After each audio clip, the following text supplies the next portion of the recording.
नमस्कार दोस्तों, राजकीय स्नातकोत्तर महाविद्यालय प्रतापगढ़ के इतिहास विभाग में मैं डॉक्टर आसिफ हुसैन आप सबका पुनः स्वागत करता हूं। दोस्तों, इस वीडियो में हम बिंदुसार एवं अशोक मौर्य के बारे में अध्ययन करेंगे।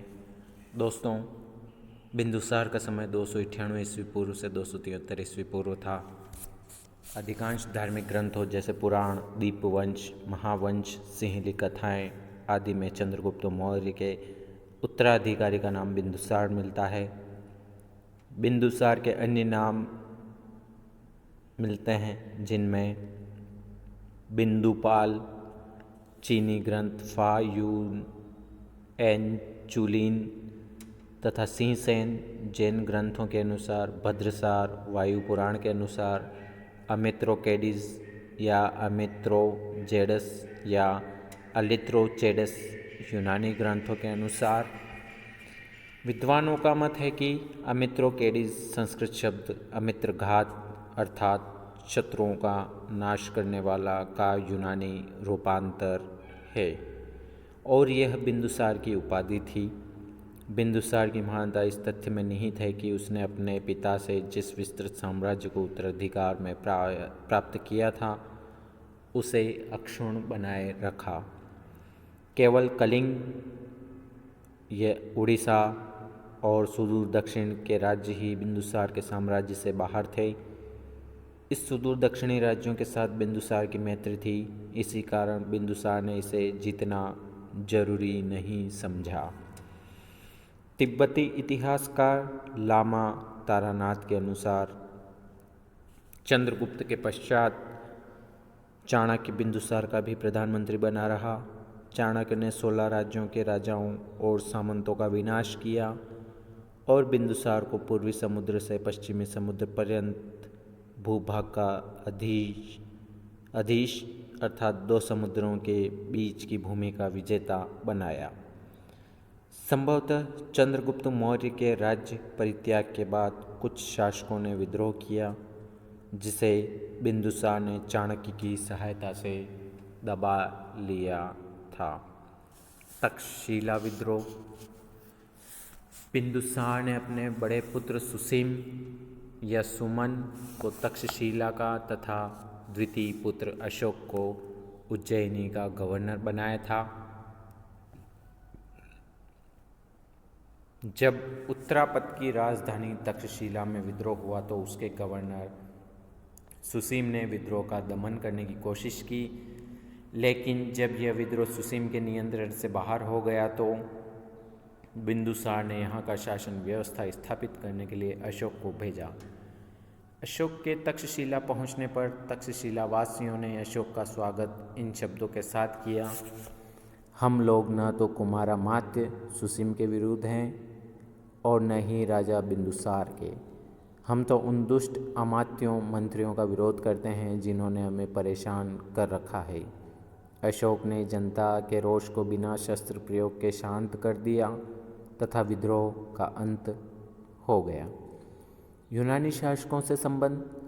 बिंदुसार के समय में भी भारत का पश्चिमी यूनानी राज्यों के साथ मैत्री संबंध कायम रहा।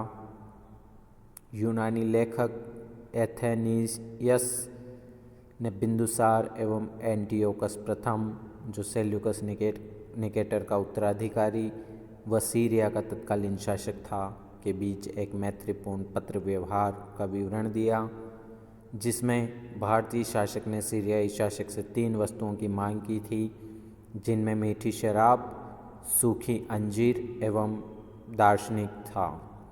सीरियाई शासक ने प्रथम 2 वस्तुएं भिजवा दी, किंतु तीसरी वस्तु अर्थात दार्शनिक के संबंध में यह कल्ला भेजा कि यूनानी कानूनों के अनुसार दार्शनिकों का विक्रय नहीं किया जा सकता।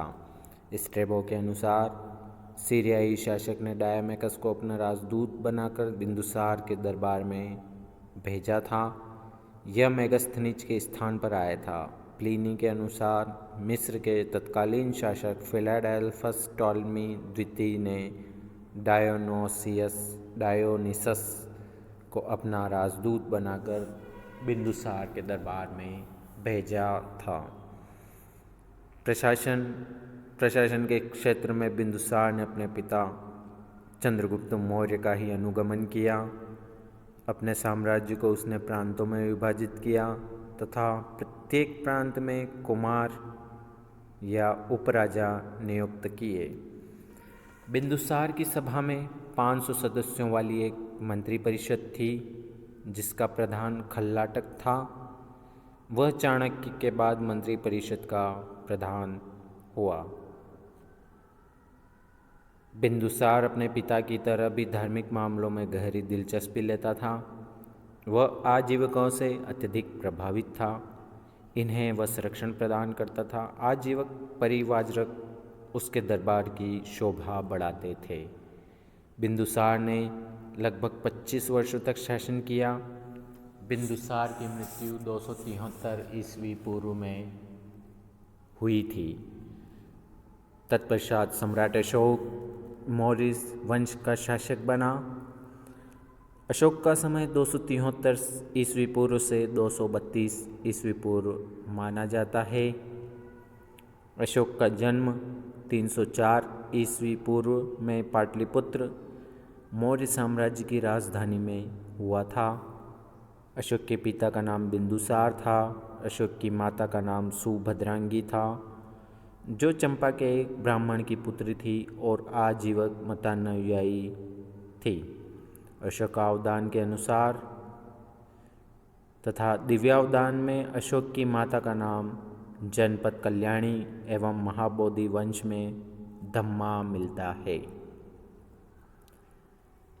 बौद्ध ग्रंथों के अनुसार अशोक का जब जन्म हुआ तो उसकी माता बहुत प्रसन्न हुई और कहा, जब मैं अशोक अर्थात अब मैं अशोक या शोक रहित हूँ, इसलिए बच्चे का नाम अशोक पड़ा।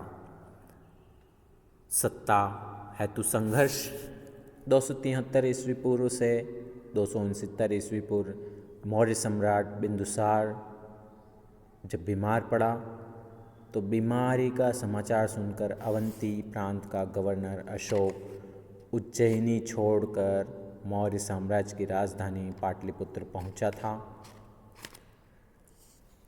273 ईस्वी पूर्व में जब बिंदुसार की मृत्यु हो गई तो अशोक ने पाटलिपुत्र नगर की राजसत्ता अपने हाथ में लेकर राजकाज संभाल लिया। राजगद्दी प्राप्त होने के बाद अशोक को अपनी आंतरिक स्थिति मजबूत करने में करीब 4 वर्षों का समय अर्थात 273 ईस्वी पूर्व से 269 ईस्वी पूर्व के करीब लगा। सिंहली अनुश्रुतियों के अनुसार अशोक ने मगध का सम्राट बनने के लिए अपने 99 भाइयों की हत्या की। छोटे भाई विगताशोक या तिस्स को छोड़कर उसने 99 भाइयों की हत्या की। यह अतिशयोक्ति लगती है। हाँ, इतना ज़रूर हम कह सकते हैं कि राजमुकुट के लिए लड़ाई हुई या उत्तराधिकार का संघर्ष हुआ।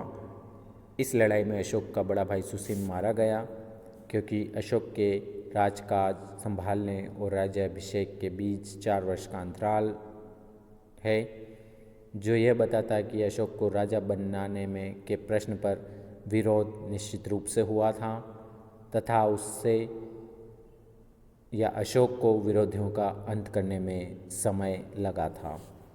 इस प्रकार 4 वर्ष के सत्ता संघर्ष के बाद अशोक का विधिवत राज्याभिषेक 269 ईस्वी पूर्व में हुआ। अशोक के अभिलेखों में राज्याभिषेक के वर्ष से ही उसे शासनकाल की घटनाओं की गणना की गई थी। अशोक के राज्याभिषेक के 7वें वर्ष में अर्थात 263 ईस्वी पूर्व में कश्मीर व खोतान पर विजय प्राप्त की। राज्याभिषेक के 9वें वर्ष में अर्थात 261 ईस्वी पूर्व में कलिंग विजय की गई, जो अशोक के शासनकाल की प्रथम अभिलेखी या अभिलेखबद्ध घटना भी मानी जाती है। अशोक के राज्याभिषेक के 10वें वर्ष अर्थात 260 ईस्वी पूर्व में बौद्ध गया की धर्मयात्रा की। यह अशोक की पहली धर्मयात्रा थी। अशोक के राज्याभिषेक के 11वें वर्ष अर्थात 259 ईस्वी पूर्व में प्रथम लघु शिलालेख की प्रतिस्थापना की गई। अशोक के राज्याभिषेक के 12वें वर्ष में अर्थात 258 ईस्वी पूर्व में आजीविकों को सुदामा गुफा और विश्व झोंपड़ी गुफा प्रदान की गई। राज्याभिषेक के 13वें वर्ष में अर्थात 257 ईस्वी पूर्व में राजूकों की नियुक्ति की गई।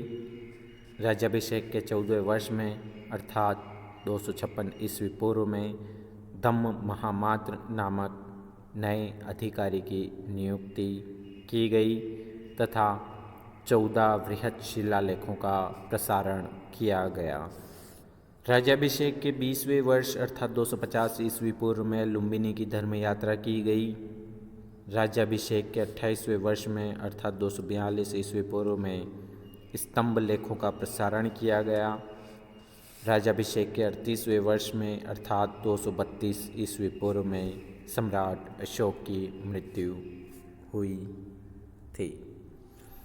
अशोक की पूर्ण राज की उपाधि थी देवानाम प्रियदर्शी राजा अशोक। इनमें से देवानाम प्रिय देवताओं का प्रिय एवं प्रियदर्शी अर्थात प्रियदर्शन अर्थात देखने में प्रिय उस युग में प्रचलित राज की उपाधि